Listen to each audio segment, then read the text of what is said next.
Ukrayna ordusunu dünyada kifayət qədər qiymətləndirmirlər. Əgər Rusiya ilə barışıq şərtləri onlar qane etməsə, Ukraynalılar yalın əlləri ilə döyüşəcəklər. Atəşkəs üzrə danışıqların aparıldığı bir vaxtda Amerika Birləşmiş Ştatlarının Mərkəzi Kəşfiyyat İdarəsinin direktoru John Ratcliffe belə açıqlama ilə çıxış edib. O, ölkə prezidenti Donald Trumpın davamlı sülhün əldə olunmasına töhfə verəcək şərtlərlə müharibəni bitirmək istədiyini deyib. Əlavə olaraq Mərkəzi Kəşfiyyat İdarəsinin də Ağ Ev liderinin missiyasını dəstəkləmək üçün tədbirlər gördüyünü vurğulayıb.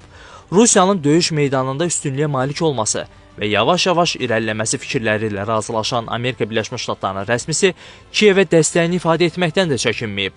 Ukraynanın müqavimətinə gəldikdə artıq bir neçə ildir ki, Ukrayna xalqı və ordusu lazımi səviyyədə qiymətləndirilmir. Müşahidələrimə əsaslanaraq mən əminəm ki, onlar davamlı sülh üçün lazımi şərtlərə malik olmadıqları təqdirdə, yəni məcburiyyət qarşısında qaldıqları halda yalın əlləri ilə döyüşəcəklər deyə Ratcliffe bildirib. Bu açıqlamasından ardınca Kəşfiyyat İdarəsinin direktoru Trumpın Rusiyanın öz istədiyini alacağı zaman yarana biləcək potensial təhlükədən xəbərdar olduğunu deyib.